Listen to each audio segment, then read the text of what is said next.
If you're tired of not making progress and you're ready to be the artist you know you're meant to be, you're in the right place. You're listening to the Singer's Path podcast.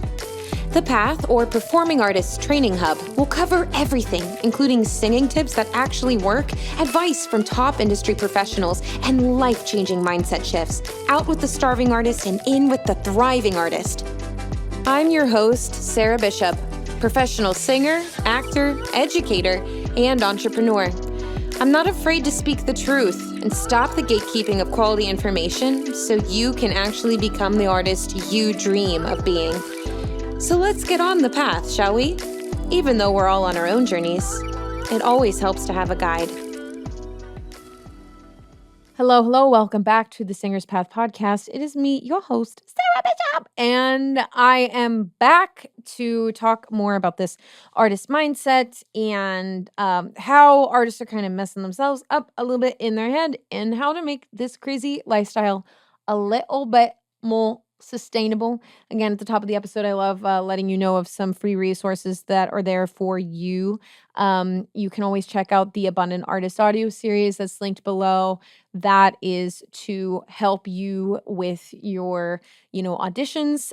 They are hypnosis tracks or meditation tracks designed to amp you up before you have that big performance and put you in that state of glowing. There's other tracks on there as well designed to put you in a good headspace. I believe there's one for safety and that kind of feeling of rejection and how to handle that as that comes along. That's just a really, really beautiful way to help take care of your mind as we're doing this hardcore nervous system stuff that is being a professional artist. Today, I actually wanted to speak to something that I talk in and out about a little bit, but it's something I don't know that I've directly spoken to. And the reason I talk about this today is because I recently met someone who held some of this quality that we do need as artists, but did not have it balanced in the way that they were showing up with discipline and actually the joy of the craft. Okay. And today, what I want to talk about is how do we differentiate between delusion, but good delusion, like you believe in yourself more than anyone else does, and you see the vision before anyone else does, and entitlement, right? I should just get this without doing anything to earn it or work at it. Okay.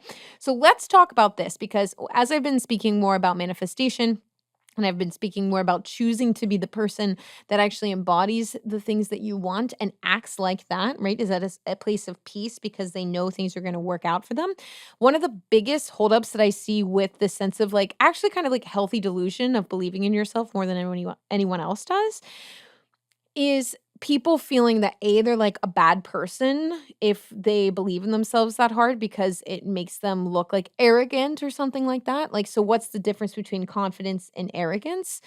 And then also, if you can't actually put your money where your mouth is and you're just kind of expecting to get something without actually showing up to do the task at hand. Okay. So this person that I met, it just I don't know, they had been out of the auditioning game for a while and kind of spoke as if when they entered it, it was just going to happen for them, right? It was going to be so easy. They were just going to audition and, because they had XYZ thing. And I've seen this with some influencers before. It's they think they have a big following and then they're just going to segue into, being a lead on Broadway or a lead in a TV show. And does that happen sometimes? Sure, it does. However, I would say that if that's where you want to go, what I want to emphasize over anything, regardless if you have big dreams and that's what you want, and we all know we have to choose and decide to be that person and we all have to walk in that, I want you to ask yourself, okay, if I'm choosing to embody and be this person that has this thing that I want, what are the actions that I would need to do to actually train for said thing? Because if we are just desiring to have something be ours and are not willing to see the actual effort and hours that are going to be necessary to get the thing, that is entitlement. And that is jackassery. And that is actually setting yourself up for not a good time. if you just expect to get something without actually doing action that lines up with that thing. So it can be boiled down to manifestation. It's like, I'm just going to think positive and think it into existence. No, you actually have to do something to practice the skill of the thing that you're saying you want, to have the stamina, right? You can't just manifest yourself into running a marathon. Like, that's insane. If you just thought about it all the time without coaching running, without like training for it, what are you doing? Right? You're going to tear something. You're going to like, what are you like? No, like we need a healthy sense of delusion, and we also need to be actually repping out the skill we want. So let's say you wanted to book your Broadway show, okay? And you wanted it to be vocally demanding, like your manifesting board is like you want to be vocal demanding, you want it to be lead, and you wanted it to be like a really funny acting show or something like that. And then you also like wouldn't mind dancing, or that might be part of it, okay? What are the things that you're actually, as you're choosing to be that person and walking in the quote unquote delusion that it is already happening, which is an absolutely necessary part, what are you going to do that actually magnetizes that to you faster and actually helps you embody that version of you that has it? Well, probably work out, right? Like take voice lessons, preparing for what you have decided is coming, right? Working on the skill of doing acting, let alone comedy, actively practicing it, reading plays, getting material, practicing self-taping. Even if you're not getting self-tapes, like put things on tape and practice, like get clips of scenes and stuff and practice them. Get your ass in class, right? Join something like my group class where you can actively practice audition material and singing songs. Like that's why that exists. Not only are you getting that one-on-one attention so that you can work on your vocal pedagogy and you can work on your technique, but you're actively applying it to songs. You're practicing for when the opportunity comes your way. If you are in this entitlement land and you're not actively doing that work and preparing yourself, that's where people become insufferable because you feel like you should just get it just because you know this person or just because you're friends with their dad. I don't know what it is, your connections, your following. Oh well, I have 2 million followers, so that means that I should just get this. Like part of the reason why influencers get a bad name or celebrities get a bad name when they're just plugged into something is because, that might not be their biggest skill set that they have. Okay. Now, I think sometimes people are really hard on influencers because maybe it is a skill that they have. Like, I know many influencers, like Dylan Mulvaney, for example, went to CCM. They were at school at the same time I was. She has the same training I do in musical theater, okay?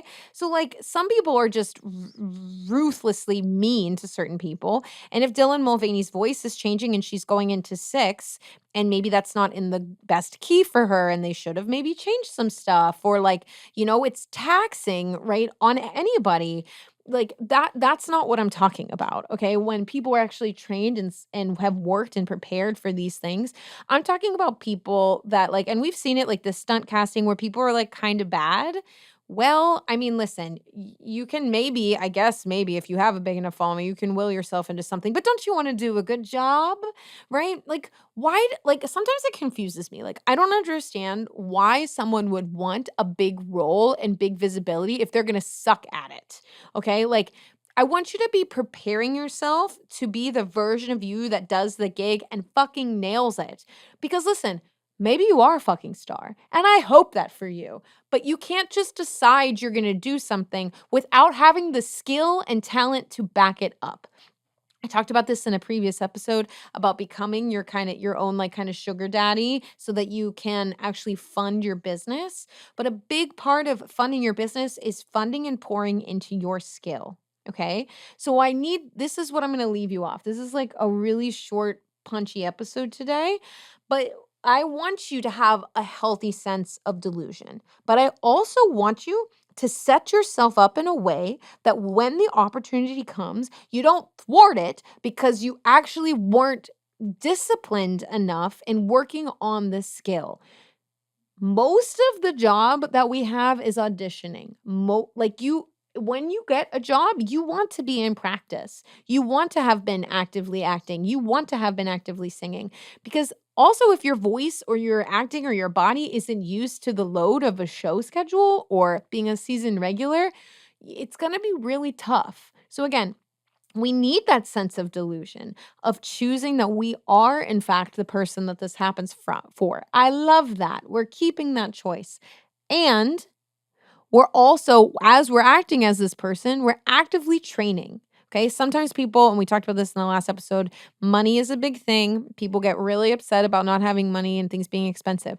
So that's why I made things. It's not a subscription that you're paying forever and ever on these vocal pedagogy things. Yes, it's an initial investment because it's worth a lot, but then you have it and you can train with it literally forever. That's what they're designed to do. Okay. So put yourself in situations where you're finding teachers, you're finding things where you can actively practice, and you have systems and classes and courses that can help you stay in vocal shape and get into something regular. Or even if you don't have the budget, for fuck's sakes, if you really can't afford it right now, then just meet with a group of friends and just actively practice cold reading, doing self tapes, reading a play, sitting in a room and playing a score. If you're making the excuse that you can't afford to practice and you just want someone to give it to you, which again is more delusional entitlement, then you're actually not in it for the right reason. You don't need anyone to just give it to you. You could just give it to yourself. If you are actively enjoying the actual process of what it is to be someone that does this professionally. Right? Shouldn't this be fun? Shouldn't you want to sing and act and dance? Isn't that why you did it in the first place? So if you're like, well, I don't have control over when I can do it because someone else has to give me the opportunity. Well, that's your problem right there. You're giving all your power away. And if you're not working on it because you've decided that someone else has to grant you permission to do the thing you want, well, you're not going to last very long. So you're going to have to figure out how to get control over that narrative. You're going to have to figure out a way to pay to get yourself in class and be working on this skill. I have all kinds of things. If you're a singer, if you need to learn the mixed belt, if you need vocal balance, if you need to understand how to hear yourself like a voice teacher, I have products for all of this. You can always find those at thesingerspath.com.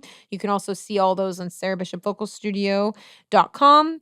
I'm hoping someday to merge those together. So if that's not the actual website that's available, I'm sorry.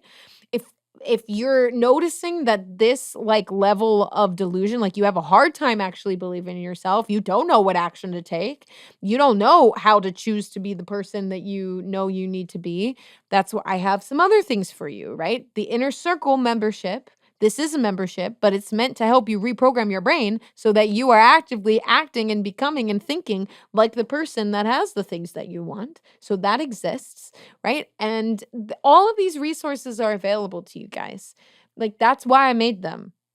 So at the end of the day, we do need you to be delusional, but we also need you to be disciplined because otherwise you're just an entitled ass. That's not really going to get anywhere. And people enjoy working with others that honestly just like to do the activity of singing and dancing and acting. That, unfortunately, is your responsibility to uphold your skill, continuing to work on your skill, and the enjoyment of why you started to do this in the first place. All right. So, with all that, I hope that was helpful to start to understand and unpack where we might have an unhealthy dose of delusion, or we might not have enough delusion to believe in ourselves more than anyone else, and where you might be sabotaging yourself from committing to the discipline, the actual practice of acting on the thing that you want. I hope this was helpful. Again, I resources listed below. If you need more help and more support, that's always there. If you like this episode, please leave us a 5-star written review. This helps us get this out to more people so we can start fucking changing this fucked up system from the inside out. I'm inceptioning this bitch, okay? And it starts with how you view yourself. And so send these to your other actor friends. Start getting this discussion going so that you can become the most powerful version of you that the world needs, guys. The world needs artists showing up in the way that they are meant to be here, okay? Which is powerful, capable, creative, and making the decisions, okay? All right. I love you. I'm obsessed with you. I hope you have a wonderful rest of your day, and I'll talk to you next time. Bye.